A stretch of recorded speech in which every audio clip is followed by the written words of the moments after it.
Hey guys, it's Skullkid3 and welcome to part 14 of Let's Play LeChuck's Revenge. In the last part, we got into this mess. And in this part, we get out of this mess. So Wally, yeah?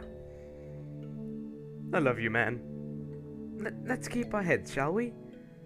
Yes, you're absolutely right, Wally. I'm so sorry. I'm just... You know, when I'm hanging over a pit of acid, I get a bit emotional. Well, actually, I was hoping you'd think of something. Oh. Damn us and our protagonist ways. Yeah? Could you please scratch my nose? Yeah, right after you kiss my butt. No need to be so rude just because you're in impending doom. I've got a bad feeling about this. Bad feeling? I'm so sorry. Worst time for my throat to decide to act up. Bad feeling. I'm so very sorry. I'm gonna leave that in just because it was crazy. Anyways, so yes, there is an obvious way. Well, not an obvious way necessarily, but there is a way to get out of this mess, as you might have guessed. However, I'm not doing that immediately because of reasons you shall see in forthcoming minutes or something. Similar to the staying underwater for 10 minutes. Oh, by the way, apparently, this is all just on the internet. Apparently, if you stay underwater for 10 minutes with the mad monkey head, then Guybrush just drops the head and swims back up to the surface. He doesn't die. However, if you wait for about a minute and a half or so on this screen, as I believe Guybrush will be demonstrating soon, here we go. Oops. Oh dear. Wally seems quite chilled about this. I don't know why they put that in even when you have the voice audio sound off. Voice audio off. You honestly expect me to believe you were disintegrated in acid? Sure, well, and yet here you are, telling me all about it, looking very integrated indeed. Yes, well, that is, okay, so I embellished it a little for dramatic effect. Sue me. You wanna try telling me what really happened? Okay, as I was saying, we were hanging over the pit of acid. Death was so close I could smell his hairy armpits. I didn't know Death had hair. What's it? I can't even remember what it said just a second. Hairy armpits, that's the one. Because I wanted to say smelly armpits, because he said he smelt them. Anyways, yes, you have to spit your way out of this mess. Boy, this stuff makes my spit sick. You need to spit on Wally. Hey, what's up with the spit? I'm sorry, I just had to show off your angry face for the folks. Anyways, yes, what you have to do, you have to spit on the shield. However, the thing they don't tell you is what kind of spitting you have to do. Excuse me, it's different based on whatever file you'll be using. It's all just a matter of trial and error, basically. But yeah, for me in this case it was emit. I don't think it's always going to be emit on the shield, but hey, what you gonna do? There might be other things you can spit at to get it to work, but I always just spit on the shield and it does the job. So yes, we have now put out the light. Arrgh! What be going on in here? Largo, relight the candle. Guybrush has escaped. No way. Find them. Now what I want to know is how they got out of the situation anyway. Just because having the light off doesn't really change anything. Damn them, why can't they just show us these things? Anyways, so we are now in a dark room filled with dark things which we can't see because it's dark. So what you need to do, you need to open up this juju bag. There's some stuff in here. I think these are matches, and this thing feels like a bomb. Anyone feel like reminiscing about Looney Tunes? Holy skunk sweat! Ouch! Oh boy. That can't be good. Ah!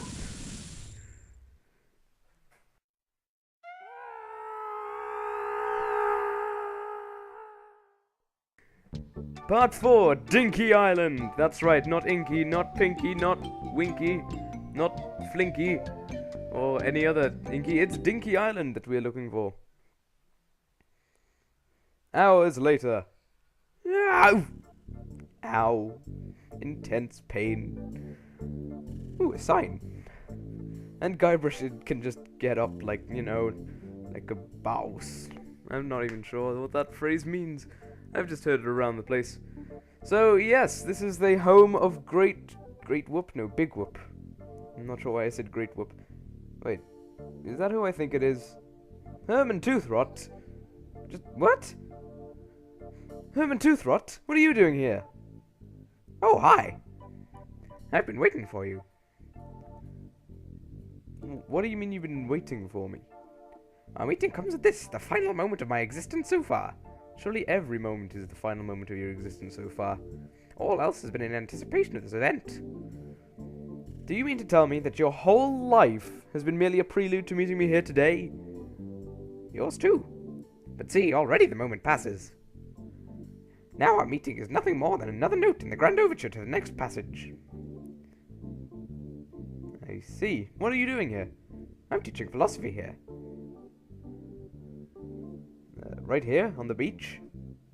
Show me to Tibetan mountaintop. I can go surfing when things are slow. I like that philosophy. How many students have you got? Well, none at the moment.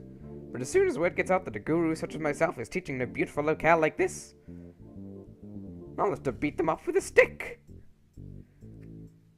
What sort of philosophy are you teaching? Neo-existentialist Cartesian Zen Taoism. It's all the rage at cocktail parties this year. I'm not even sure if I pronounced that correctly. It's probably a combination of loads of different popular philosophical teachings. There are many treasures here, found and unfound. The beauty of the ocean, for example. Or the treasure of the past, seen in the rings of trees, or the half-remembered cacklings of a parrot. Yes, half-remembered cacklings are very romantic. I was thinking more along the lines of monetary gain.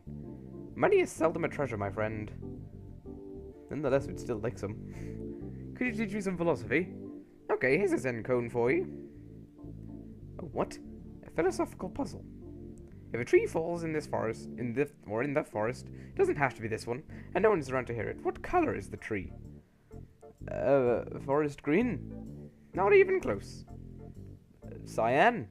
Nah. Red? Not exactly. Lavender? Nah. Puce? Not exactly. Blue? Not even close. Taupe? No. I give up. Think about it some more and come back when you have an answer. Yeah, I don't think you can ever get that one right. If you can, someone tell me, but I'm guessing it's just going to keep going through ridiculous amounts of different colors. So, yes, there's a parrot on the beach there. Probably want his cracker. It's a moonshine still. No, that's not right. Hey, there's a cracker in here. Oh, well, he said he wanted a cracker, so let's give him a cracker then. Here you go, weird parrot. Yeah, man. Eat just stereotypical food. Head Dewey's from the pond to the dinosaur. Huh. Gee, Captain Marley, where should we bury the treasure? Treasure? Captain Marley? That bird's gonna tell us how to get to Big Whoop. We need to jog his memory. Well, that captain? What? I'm sorry. I think I was distracted by something you were saying. That cracker seemed to do wonders, so let's find some more crackers. But until then, we've just got to find a bottle. We found a bottle. There's also two things on the beach which, if you're playing along, you should pick up now. There's a cocktail glass and a crowbar on the beach. You can see them on this screen right now. Pick them up now just to save you some time later. I don't, and it's just horrible. Thousands explode. Anyways, so you go to the left, because, you know, that's the way all adventurers go when they first meant to be looking for places. Always head west. So yes, going to more jungle, you see a bag hanging off a tree. That's a bit suspicious, but, you know, there's something lumpy in it. You can't reach it. Damn you and your non-extendable arms. Well, they are extendable, I guess, but you know what I mean. Hey, a random box. Let's see what's inside, shall we? It's instant low-sodium cracker mix. Just add water. Crackers? Nice. Okay, it's open. Sweet, we can make our own crackers now. But where are we going to get water on this island? The sea? Yeah. Well, I mean, we could try and find some fresh water, but, you know, the sea will do. Don't complain so much. Actually, I don't think you can use fresh water, because, as you'll see, there is a pond right here, but we can't use it. Although it looks kind of green, so maybe that makes sense. I thought you had to cut the rope, but you don't. You just have to pick it up and it's all good. Now the reason you want the crowbar is so you can open that box, but because I forgot the crowbar even existed when I was playing this, I didn't get it, so I had to I was trying to use the shovel to get it open. I don't see where there'd be that much difference. Come on! Surely you could get it to work. So yeah, head due east... Sorry. Head due east twice from the pond to get to the dinosaur, but because we don't have the rest of the clues, that's irrelevant. Anytime you see me wandering around the forest in this part, I'm looking to activate a scene, but it doesn't work. I show it off at the start of the next episode, so don't you worry about that, my friends. Let us... Okay, I thought you had to collect the seawater in the broken bottle, but the cap fell off when I broke it. Maybe I could use that martini glass on the beach. So yeah, there's the martini glass right under the still. It kind of blends in. And the crowbar is the little black line right next to where Guybrush just was. So, now that you've got a martini glass full of salt water, let's use it on the still. Because, you know, that makes sense. So yeah, use glass of water with still. That seems to have got most of the salt out of it. Ooh, we have a glass, distilled water. And now we have crackers! Crackers for all! Only just for this one dude. There you go, parrot. Head north from the dinosaur to the pile of rocks. You have a weird accent. Give cracker to parrot. Why, thank you. Head due east from the rocks to the X. The reason I'm doing his voice a bit weirdly because if I just do it normally, it sounds a bit like Herman Toothrot. You see? But if I talk like this, it's more like a parrot. What? Of course, if I do more often, it might sound more like the parrot. Although maybe Herman would do it as well, because, you know, he's a little bit mad. So, yeah. I still walk around for the next half a minute or so, and I don't really know why. So I will take the opportunity... Well, I know why, actually. It's because I'm trying to activate the scene I told you about previously. So, yeah, I am going to just do my outro now so that I have plenty of time. Yes, so thank you for watching this part of Let's Play LeChuck's Revenge. In the next part, we're going to get our way to Big Whoop. And hopefully get Big Whoop. I can't exactly remember how far we get, but we shall see in the next part. I will see you guys then. Goodbye!